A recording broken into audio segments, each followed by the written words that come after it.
जय हिंद साथियों, आप सभी का स्वागत है आपके अपने इस YouTube चैनल वीनस क्लासेस पर।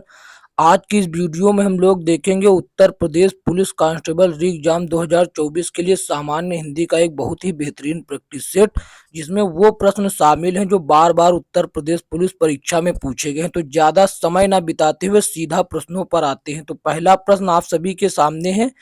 पहला प्रश्न क्या कहता है? पहला प्रश्न बच्चों, अनुस्वार किसका कार्य करता है? तो अनुस्वार किसका कार्य करता है? विसर्ग का, चंद बिंदु का, पंचम वर्ग का, स्वर का। तो ये जो है किसका कार्य करता है? तो ये करता है पंचम वर्ग का कार्य करता है। किसका? पंचम वर्ग का कार्य करता है। इस प्रश्न का सही जवाब ऑप्शन सी हो जाएगा। बढ़ते हैं अगले प्रश्न की ओर। तो देखिए प्रश्न नंबर 2 क्या कहता है? प्रश्न नंबर 2 आप सभी के सामने है। कहता है कि निम्न में से सही शब्द चुने, यानी कि ये 4 शब्द लिखे हैं, इसमें से 3 गलत हैं, आपको सही वाला शब्द चुनना है बच्चों। तो दूसरे का क्या? आदर्श कभी भी इन तीनों की तरीके से नहीं लिखा जाता, हमेशा ऐसे लिखा जाता है। तो ऑप्शन सी जो है एकदम सही शब्द लिखा हुआ आदर्श का, वर्तनी एकदम शुद्ध है। बढ़ते हैं अगले प्रश्न की ओर। प्रश्न नंबर 3 क्या कहता है बच्चों? प्रश्न नंबर 3 कहता है, तो देखिए आपको समझना है।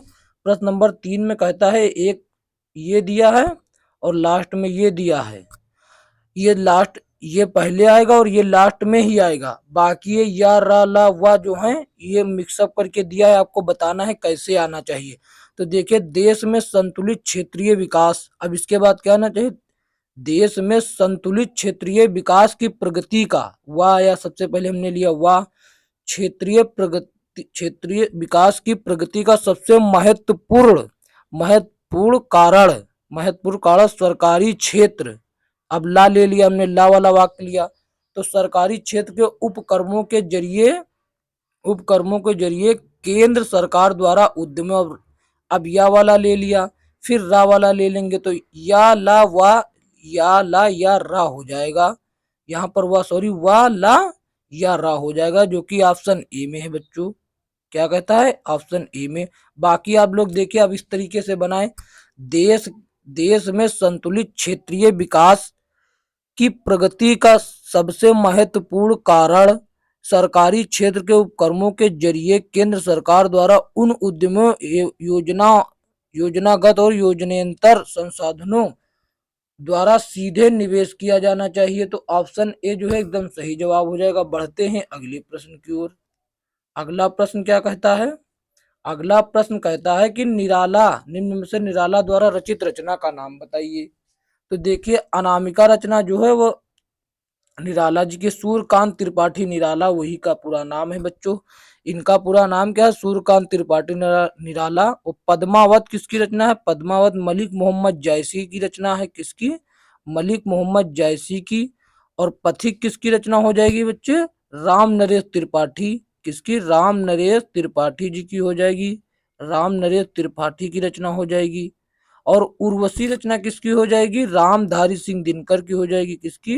रामधारी सिंह दिनकर, जिनको ज्ञानपीठ पुरस्कार भी मिला बच्चों। कब? 1972 ईस्वी में। कब? 1972 ईस्वी में उर्वशी के लिए ज्ञानपीठ पुरस्कार भी मिला इस रचना के लिए।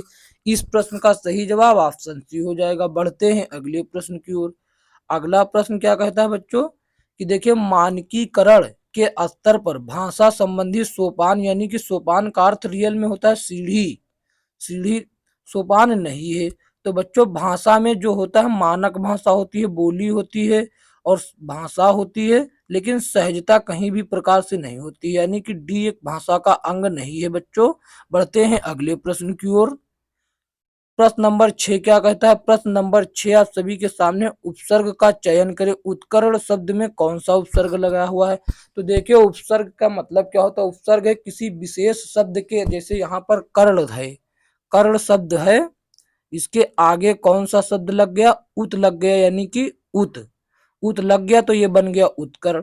तो ऐसे शब्द जो किसी शब्द के आगे लग कर, यानी पहले लग कर उसका अर्थ बदल देते हैं, वो उपसर्ग कहलाते हैं। और इसका जस्ट उल्टा हो जाएगा प्रत्यय, जो पीछे लगकर किसी शब्द का अर्थ बदल देते हैं वो प्रत्यय कहलाते हैं। तो यहाँ पर ऑप्शन ए में देखिए उत दिया हुआ, तो उत सही जवाब हो जाएगा। बढ़ते हैं अगले प्रश्न की ओर। अगला प्रश्न क्या कहता है? अगला प्रश्न आप सभी के सामने प्रश्न नंबर 7 कहता निम्नलिखित में से कौन सा शब्द जातिवाचक संज्ञा नहीं है। तो देखिए बच्चों, जातिवाचक संज्ञा वो होते हैं जिनसे सीधा सीधा पता चल जाता है कि ये इस वैरायटी का वो है, ये उस वैरायटी का। तो देखिए जवान कौन होता है, कुछ भी होता है, जवान कोई इंसान ही होगा। बालक पता चल गया कि ये बालक है, मनुष्य जाति का है, ये भी पता चल गया। सुंदर तो सब कुछ होता है, सुंदर दृश्य भी होता है, सुंदर चित्र भी होता है, सुंदर लड़के भी होते, सुंदर लड़कियां भी होती, सुंदर हैंड राइटिंग भी होती, किस प्रकार की है। तो सुंदर शब्द से बोध नहीं हो पा रहा कि ये कौन सी जातिवाचक, अर्थात ये जातिवाचक नहीं है। तो इस प्रश्न का सही जवाब ऑप्शन सी हो जाएगा। बढ़ते हैं अगले प्रश्न की ओर। अगला प्रश्न क्या कहता है, प्रश्न नंबर 8 से आप सभी के सामने बच्चों कहता है कि परिमाणवाचक क्रिया विशेषण का वाक्य होगा। इनमें से कौन सा वाक्य है जो परिमाण वाचक क्रिया विशेषण का है।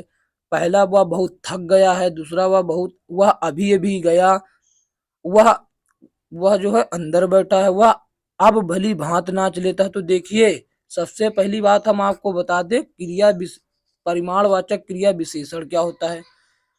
तो परिमाणवाचक क्रिया विशेषण, तो देखिए जिन विशेषण शब्दों से किसी वस्तु की मात्रा या नाप तौल का पता चले।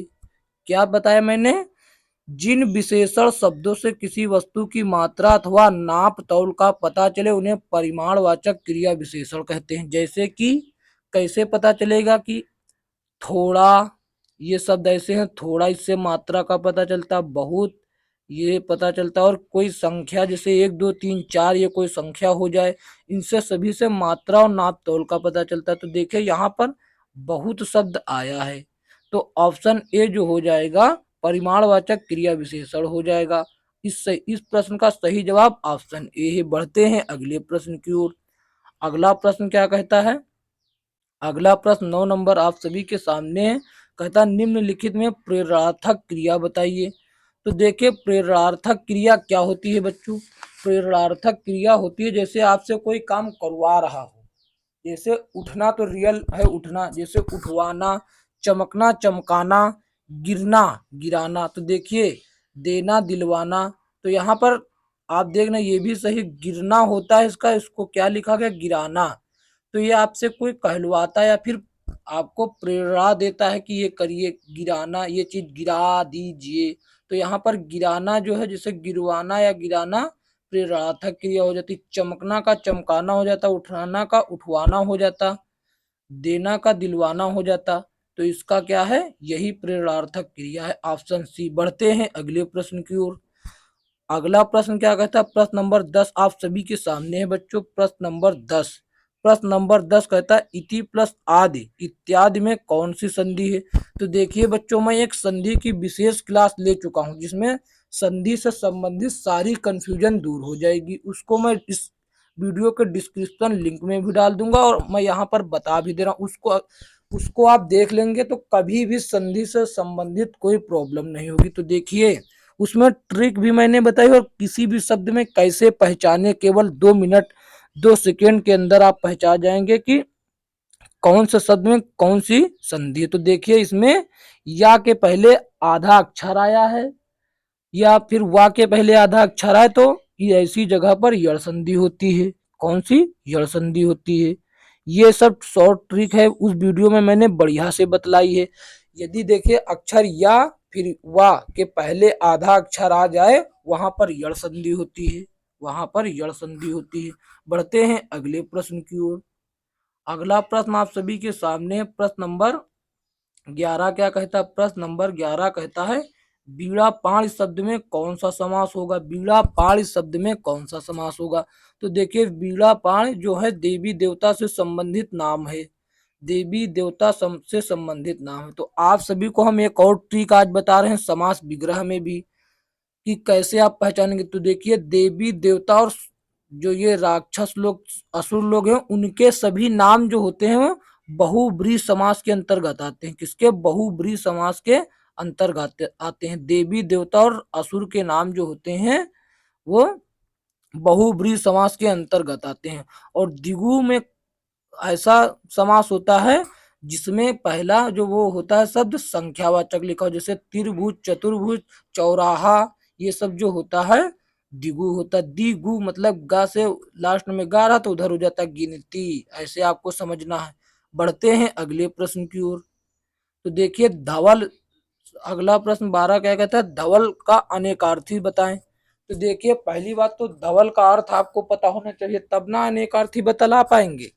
धवल का अर्थ होता है दाग रहित, दाग रहित अर्थात जिस पर कोई दाग ना हो। तो इसका अर्थ हो जाएगा निष्कलंक। क्या हो जाएगा, निष्कलंक। इसका अर्थ हो जाएगा निष्कलंक बच्चों। धवल का अर्थ होता है दाग रहित, सफेद, उजाला, साफ, ये सभी इसके अनेकार्थी शब्द हो जाएंगे। बढ़ते हैं अगले प्रश्न की ओर। तो अगला प्रश्न क्या है, अगला प्रश्न 13 कहता है इनमें से अश्लील शब्द का विलोम शब्द बताएं। तो देखिए अश्लील, सलील के आगे आ लगाने से विलोम शब्द बन गया है, अश्लील का विलोम शब्द जो है सलील हो जाएगा। बढ़ते हैं अगले प्रश्न की ओर। अगला प्रश्न क्या कहता है, ये बहुत ही बढ़िया प्रश्न है, बहुत ही बढ़िया प्रश्न, कंफ्यूजन क्रिएट करने वाला प्रश्न आ गया। शशक, शशक किसका पर्यायवाची शब्द है, खरगोश, हरी, नहर, सुरादुल। तो देखिए जो शशक है बच्चों खरगोश का पर्यायवाची शब्द है। किसका, खरगोश का पर्यायवाची शब्द हो जाएगा। किसका, खरगोश इसका सही जवाब हो जाएगा। जो हरी, नाहर, शार्दुल है, ये तीनों जो हैं ये शेर के पर्यायवाची शब्द हैं। हरी, नाहर, शार्दुल जो हैं ये शेर के पर्यायवाची शब्द हैं। बढ़ते हैं अगले प्रश्न की ओर। अगला प्रश्न क्या कहता है, अगला प्रश्न आप सभी के सामने है बच्चों, प्रश्न नंबर 15।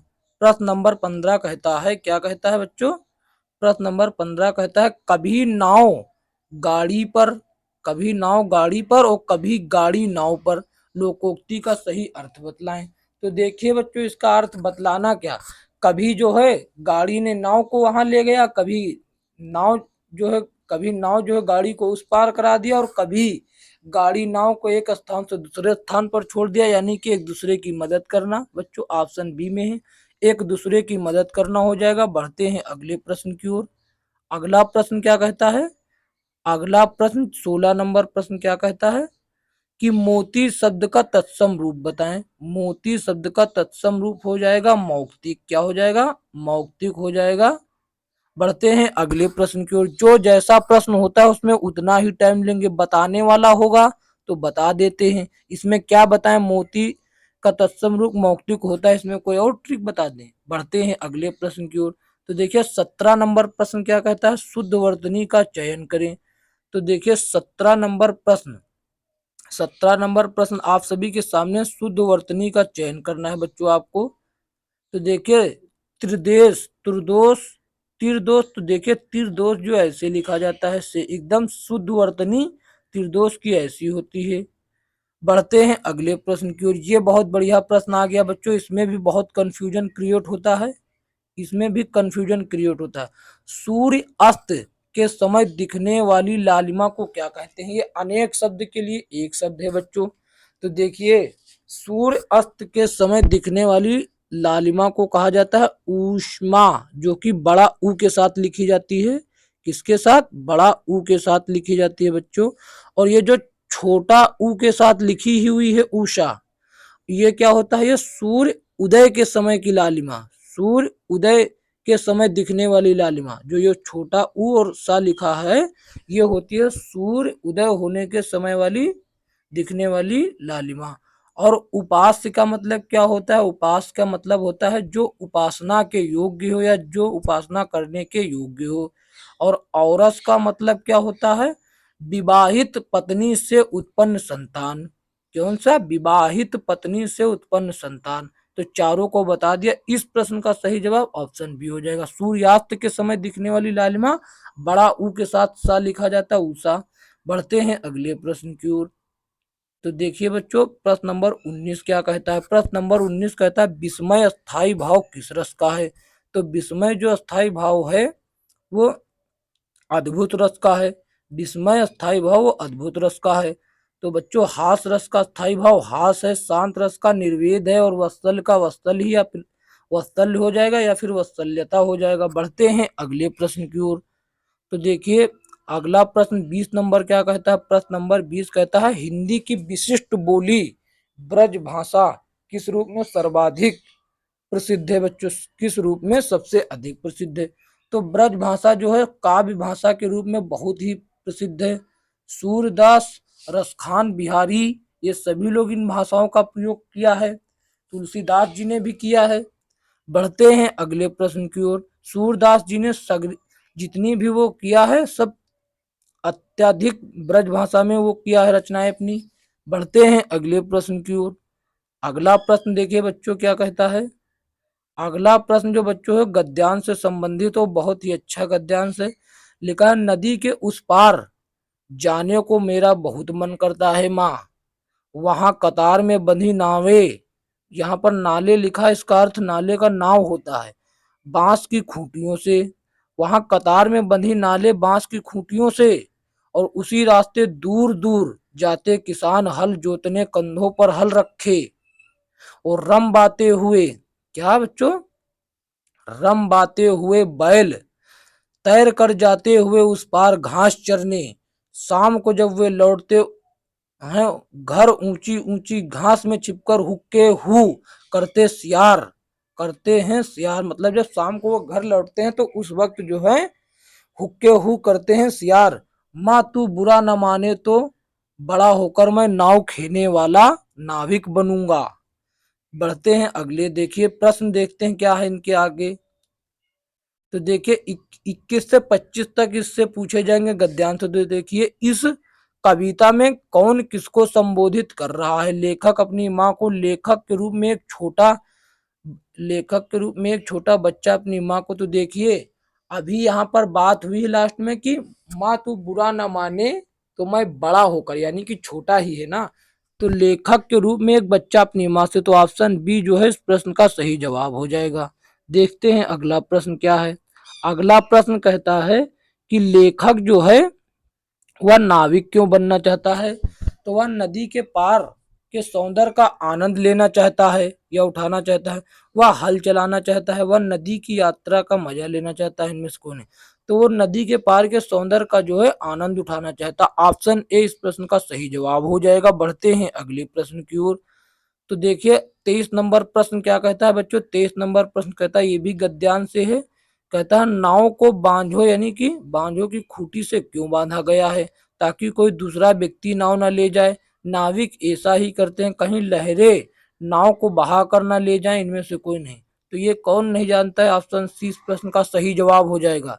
कहीं जो लहरें हैं नाव को बहा कर ना लिए चली जाएं, इसलिए नाव को बांझों की खूंटी में बांध कर रखा गया है। बढ़ते हैं अगले प्रश्न की ओर। यह भी प्रश्न जो है उससे संबंधित है गद्यांश से। तो 24 नंबर प्रश्न कहता है कविता में पुनरुक्त शब्द युग्म आए हैं।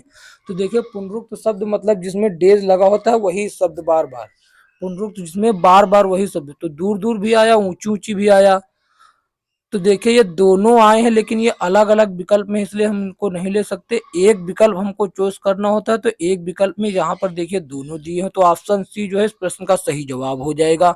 बढ़ते हैं अगले प्रश्न की ओर। तो देखिए 25 नंबर प्रश्न क्या कहता है। 25 नंबर प्रश्न कहता है तैर कर जाते हैं उस पार पंक्ति में तैर कर शब्द को पहले रखा गया क्योंकि। बात सही है, तैर कर जाते उस पार पंक्ति में तैर कर शब्द को पहले रखा गया है। इसका अर्थ भैया बताओ क्यों ऐसा किया गया। यह क्रिया विशेषण शब्द शब्द पहले ही आते हैं, कविता में क्रिया शब्द पहले आते हैं। लेखक तैरने पर बल देना चाहता है, लेखक तुक मिला रहा है। तो जो लेखक जो है तैरने पर बल देना चाह रहा है, यानी कि ऑप्शन सी जो है इस प्रश्न का सही जवाब हो जाएगा। बढ़ते हैं अगले प्रश्न की ओर। तो देखिए अब जो ये गद्यांश के वो खत्म हो गए बच्चों, गद्यांश के जो हैं प्रश्न खत्म हो गए। 26 नंबर प्रश्न आपको अलग से बतलाना है। 26 नंबर प्रश्न जो है आपको अलग से बतलाना है। तो देखिए 26 नंबर प्रश्न क्या कहता है, संसार की समर स्थली में धीरता धारण करो में कौन सा अलंकार है। तो देखिए यहाँ पर आप गौर से देखेंगे, यहाँ पर धा शब्द, धाक्षर और धाक्षर यहाँ पर दो बार रिपीट हुआ, यहाँ पर सा, यहाँ पर सा। तो देखिए सा और धा के रिपीट होने के चक्कर में यहाँ पर अनुप्रास अलंकार हो जाएगा। जहां पर वर्णों की बार बार आवृत्ति हो वहां पर अनुप्रास अलंकार होता है। बढ़ते हैं अगले प्रश्न की ओर। तो देखिए श्लेष अलंकार कब होता है? श्लेष अलंकार तब होता है जब एक ही शब्द के दो या दो से अधिक अर्थ निकलते हैं और जब एक अक्षर या वर्ण बार बार रिपीट होता है, जैसे यहाँ पर सा फिर धा, तो वहां पर अनुप्रास अलंकार हो जाता है। बढ़ते हैं अगले प्रश्न की ओर। अगला प्रश्न देखते हैं बच्चों क्या है। अगला प्रश्न आप सभी के सामने है, कहता करुणावाचक क्रिया विशेषण में किस प्रकार का विराम लगाया जाता है? तो करुणावाचक में अर्ध विराम लगाया जाता है। क्या लगाया जाता है? अर्ध विराम। और अर्ध विराम का जो वो होता है साइन होता है, ऐसे पहले वो रखना है, फिर ऐसे करके ऐसे कॉमा देना है बिंदी के नीचे। ये हो गया अर्ध विराम का चिन्ह। बढ़ते हैं अगले प्रश्न की ओर। अगला प्रश्न देखते हैं क्या कहता है। अगला प्रश्न आप सभी के सामने 28 नंबर कहता है श्री कामता प्रसाद गुरु ने विराम चिन्हों की संख्या कितनी बताई है? तो बच्चों जो श्री कामता प्रसाद गुरु हैं उन्होंने विराम चिन्हों की संख्या 20 बतलाई है। तो ऑप्शन 20 प्रश्न का सही जवाब हो जाएगा। देखते हैं अगला प्रश्न। तो अगला प्रश्न आप सभी के सामने है। अगला प्रश्न 29 नंबर कहता है कि योग रूढ़ शब्द कौन सा है बच्चों? तो योग रूढ़ शब्द तो देखिए पीला, घुड़सवार, लंबोदर, नाग। तो देखिए ऑप्शन सी में दिया हुआ लंबोदर, ये जो है योग रूढ़ शब्द है। योग रूढ़ शब्द का कैसे पता चलता है बच्चों? तो देखिए ये जो शब्द होते हैं ये दो शब्दों के मेल से बनते हैं तथा किसी अन्य विशेष अर्थ की ओर इशारा करते हैं। तो देखिए यहाँ पर लंब प्लस उदर, यानी लंब एक अलग चीज हो गया और उदर अलग चीज हो गया। लंब का मतलब लंबा और उदर मतलब पेट होता है बच्चों। तो यहाँ पर दो शब्द मेल खाकर बना लंबोदर, और ये किसी तीसरे की ओर इशारा कर दिया। लंबोदर किसको कहा जाता है? गणेश जी को कहा जाता है। किसको? गणेश जी को कहा जाता है। किसी तीसरे की ओर इशारा कर दिया। तो ऐसे शब्द जो होते हैं जो दो शब्दों से मिलकर बने और किसी तीसरे विशेष अक्षर की ओर इशारा करें, मतलब किसी तीसरे अर्थ की ओर इशारा करें, तो ऐसे शब्द योग रूढ़ शब्द कहलाते हैं। कोई दिक्कत तो नहीं है इसमें? चलिए देखते हैं अगला प्रश्न। अगला प्रश्न 30 नंबर आप सभी के सामने बच्चों। सदा एक वचन में प्रयुक्त होने वाला शब्द। तो देखिए हमेशा एक वचन में उपयोग होने वाला सहायता शब्द है, बाकी सभी जो हैं बहुवचन में प्रयोग होते हैं। लड़का कोई एक विशेष लड़के के लिए थोड़ा ना कहा जाता है, पौधा कोई एक विशेष पौधे के लिए थोड़ी ना कहा जाता, पुस्तक कोई एक विशेष पुस्तक के लिए नाम नहीं है। सहायता एक विशेष चीज है। बढ़ते हैं अगले प्रश्न की ओर। तो देखिए अगला प्रश्न आप सभी के सामने क्या है। अगला आप सभी के सामने 31 नंबर ऐसे ही समझ लेते हैं। 31 नंबर ऐसे समझ लेते हैं कि नीली साड़ी, अरे ये क्या है, गोला क्यों आ रहा है? नीली साड़ी में कौन सा विशेषण है? तो नीली साड़ी से आपको क्या पता चल रहा है भैया कि वो नीली है? एक गुड़ का बोध हो रहा है, तो गुणवाचक विशेषण हो जाएगा। तो ऑप्शन सी इस प्रश्न का सही जवाब हो जाएगा। देखते हैं अगला प्रश्न। अगला प्रश्न बच्चों क्या कहता है कि निम्न में सकर्मक क्रिया छांटिए। देखिए चकना, सोना, मुस्कुराना, लिखना। तो इससे पता नहीं चल रहा है, इससे भी नहीं पता चल रहा। लिखोगे तो आप किसी को पत्र या फिर एप्लीकेशन, तो कागज पर ही लिखोगे। यहाँ पर जो है कर्म जरूर हो रहा है बच्चों, कर्म जरूर होगा। बढ़ते हैं, मतलब लिखेगा कोई व्यक्ति ही, जैसे कि नाम उसका कुछ होगा, इसमें पर कर्म करने वाला जरूर होगा बच्चों। यहाँ पर सोना मतलब कुत्ता भी सो सकता है, बिल्ली भी सो सकती है, और तोता भी सो सकता है, सभी सो सकते हैं, इंसान भी सो सकता है, मुस्कुरा भी सब सकते हैं। कौन मुस्कुरा रहा है इसका पता नहीं चल रहा। यहाँ पर लिखेगा तो कोई विशेष नाम का व्यक्ति। तो बढ़ते हैं अगले प्रश्न की ओर। अगला प्रश्न क्या है, मनोविज्ञान में कौन सी संधि है? मनोविज्ञान में कौन सी संधि? तो मनोविज्ञान जो है इसका होता है ऐसे, मना प्लस विज्ञान, मना प्लस विज्ञान हो जाता है। तो देखिए यहाँ पर दो बिंदु आ गए, ये विसर्ग होता है, जिसपे यो होता है उसको कहा जाता है विसर्ग संधि। ऑप्शन बी में देख लीजिए विसर्ग संधि दिया, तो ऑप्शन बी जो है इस प्रश्न का सही जवाब हो जाएगा। बढ़ते हैं अगले प्रश्न की ओर। 34 नंबर प्रश्न क्या कहता है बच्चों? 34 नंबर प्रश्न कहता है कि निम्न में कौन सा शब्द द्विगु समास है? तो अभी मैंने आपको पहले ही बताया था द्विगु मतलब गिनती। अब इसमें कौन सा गिनती वाला शब्द है? तो यहाँ पर भुज, दंड, माखन, चोर, बुरा, भला, भला बुरा। तो यहाँ पर चतुर्भुज देखिए गिनती वाला शब्द है। कौन सा? गिनती वाला शब्द है। तो चतुर्भुज जो है, चतुर्भुज में द्विगु समास हो जाएगा। ऑप्शन डी इस प्रश्न का सही जवाब हो जाएगा। बढ़ते हैं अगले प्रश्न की ओर। तो देखिए गो का अनेकार्थी शब्द क्या हो जाएगा, इंद्री हो जाएगा। इसके और अनेकार्थी शब्द भी गाय वाय होते हैं। बढ़ते हैं अगले प्रश्न की ओर। अगला प्रश्न आप सभी के सामने पहले से ही अवेलेबल है। कहता है कि 36, बालों को खोल कर मत चला करो दिन में, रास्ता भूल जाएगा सूरज। वाह वाह, क्या भैया वर्णन है। कहता है बालों को खोल कर मत चला करो दिन में, रास्ता भूल जाएगा सूरज। प्रस्तुत पंक्ति में कौन सा अलंकार है? तो देखिए बच्चों, जिस भी पंक्ति में बढ़ा चढ़ाकर यानी अत्यधिक बढ़ा चढ़ाकर कह दिया जाए उसमें अतिशयोक्ति अलंकार होता है। तो इसमें देखिए बहुत ही ज्यादा बढ़ा चढ़ाकर कह दिया गया। क्या बढ़ा चढ़ाकर कह दिया गया कि यहाँ नायिका के काले घने बालों को अतिशयोक्ति पूर्व वर्णन किया गया। भला बालों की घनी कालिमा से या फिर कालिक से सूरज रास्ता कैसे भूल सकता है बच्चों? कभी ये हो सकता है? नहीं हो सकता। यहाँ पर कभी बढ़ा चढ़ा कर लिख दिया गया है तो यहाँ पर अतिशयोक्ति अलंकार हो जाएगा।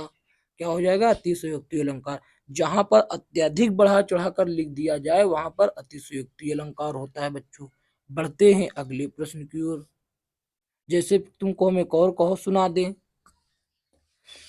एक और होता है सुनाने को। चलिए इस समय याद भी नहीं आ रहा, अभी फिर याद आ जाएगा तो सुना देंगे जब तक के।